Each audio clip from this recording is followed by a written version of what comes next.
Welcome back to Secret Weapons, and today we are taking a look at the Benson Amps Germanium Fuzz. If you've been around this channel for a while, you know that I am not an expert on fuzz. I quite like fuzz, but I'm not a huge expert, which is why I have brought on my esteemed colleague RJ to help me tackle this new, amazing, temperature-controlled Germanium Fuzz from Benson. Okay, RJ's walked off the set. It's either creative differences or nap time. I'll let you guys choose. It's funny, I think that I actually love fuzz a lot more than a lot of people who watch my channel or follow me on Instagram would be led to believe based on a lot of what I post. I actually really do love a lot of high gain stuff. I really love distortion pedals and fuzz pedals a lot more than I like most overdrives. It's that I'm really particular about them. There has to be something about it that I really gravitate towards and latch onto. I am not going to claim to be a fuzz expert. I am probably more novice about fuzzes than most people who covered this pedal on their YouTube channels. I'm not a big shredder. I'm not a big high gain riffing person, but I do really love a great fuzz when I come across one. And this one immediately ingratiated itself to me. And I think a big reason for that is the clean tone in it, but also how smooth and articulate a lot of the high gain stuff on this thing can be. So let's talk about why that is. As somebody who doesn't know a ton about fuzz and has kind of a tenuous grasp on the difference between silicone and germanium fuzz pedals, I know this. I know that germanium fuzzes are notoriously amazing and notoriously hard to work with. Temperature control issues, buffer issues, and I think that that second one is a big reason that I don't use a lot of germanium fuzzes in any of my setups. It's that fuzz is very rarely, if never, the first pedal in my chain, and a lot of germanium fuzzes need to be that.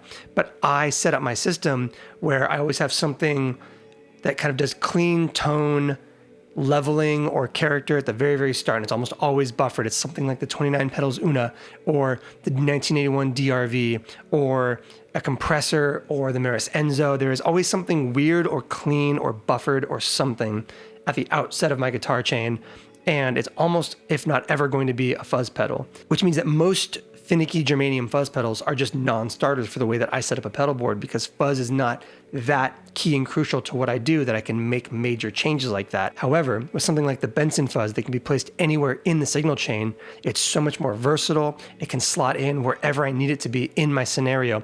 At the end of this video, right, kind of at the end of this talking portion, we'll switch to a pedal board view. You will see that this is sandwiched in between the Meris Enzo and the Empress ZOIA. I don't think you could put almost any other germanium fuzz pedal in that spot and have it not just turn into a spitty, sputtery mess. So why is that? There are two main innovations in this pedal that Benson brings to the table. One is a kind of simulated pickup inside of this with an impedance control that allows you to trick the germanium diodes into thinking that your guitar is directly in front of it, even when it's not. And then you can use that impedance control to do the volume knob way up or volume knob rolled back for beautiful low impedance cleans that these circuits are famous for. And two, there's a tiny little temperature regulator in here that warms the circuit to the optimal temperature for a fuzz like this, which is really cool. So those two innovations make for a versatile pedal that can go anywhere in your signal chain. The impedance control is the thing that makes it tonally versatile. It allows you to dial in really gorgeous clean tones, even with boosting, buffering, EQing ahead of the pedal, which is massive because, like I said, the clean tone on this thing is really wonderful, and it's one of the things that I really gravitated to at the outset of playing this thing. I find that with my old Mustang with super low output single coils, I can take the gain all the way to 10, and if I roll that impedance up to 9 o'clock, I'm still getting massive clean tones out of this thing. Or similarly, I can take that gain about halfway back, turn that impedance all the way to 0, and get some really great crunchy distortion, overdrive, or fuzz sounds out of this thing, even with a really low output guitar. And similarly, you can actually put something higher output, some big humbuckers, into this thing and still clean it up with that impedance control. It's really versatile. It's really fun to experiment with, especially, like I said, after something like a DRV or a compressor or a synth pedal, which is so bizarre for something like this. If you came to this video for good old-fashioned fuzz riffage, I'm gonna say that you go watch Edge of Breakup or Demos in the Dark or somebody like that who can really showcase one of these going through their paces. Those guys did amazing features on this thing, and I highly recommend them if you're into that kind of guitar playing. what we're gonna do now is we are gonna go to the pedal board view, and we are going to showcase how you can use this thing to kind of craft different levels of gain in an ambient context to create some really interesting textures, both before and after very synthy elements of a signal chain. We will still play some actual guitar in there, I promise. This is a video about fuzz after all, but I just don't feel like I have a whole lot more to say before we get into that. So I guess we'll just wrap this section up by saying this thing is really good.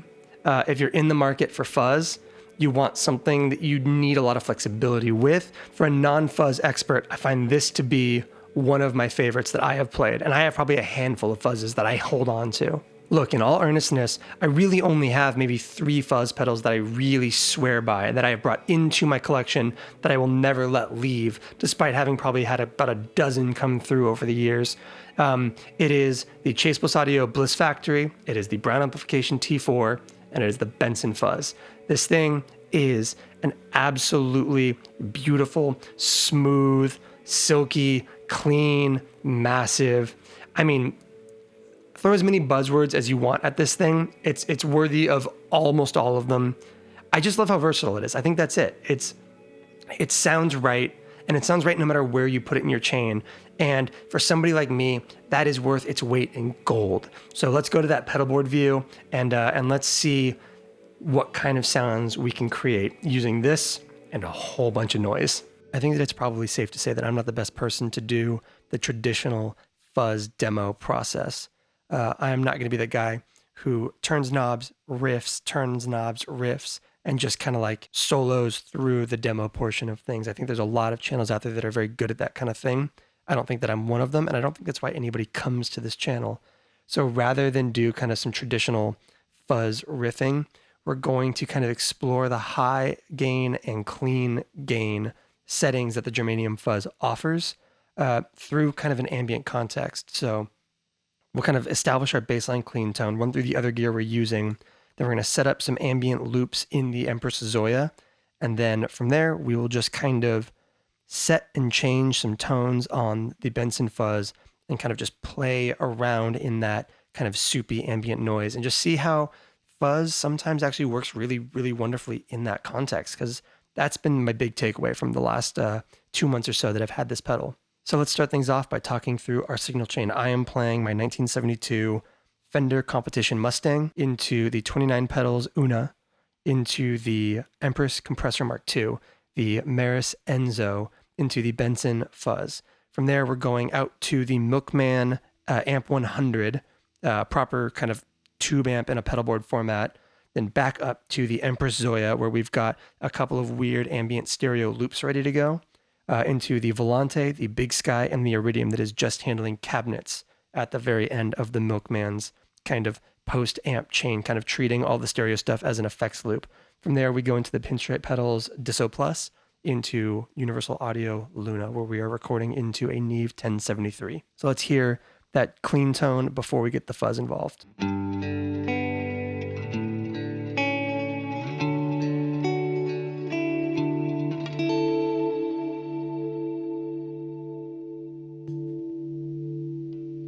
And here's a kind of clean tone that I really love out of the Benson.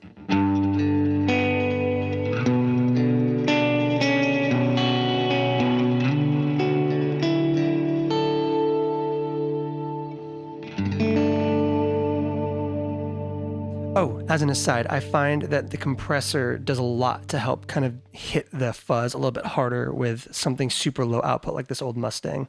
So if we turn off the compressor, you'll see how much that cleans up.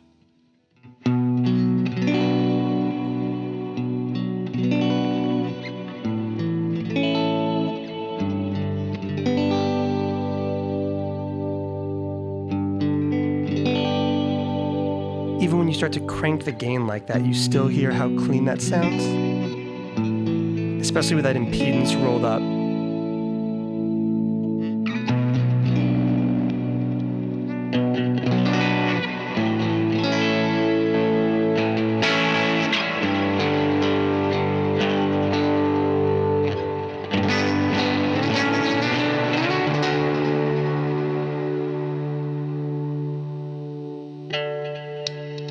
Okay, let's get to looping.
Tell Chris Benson that he needs to be making a Benson t-shirt.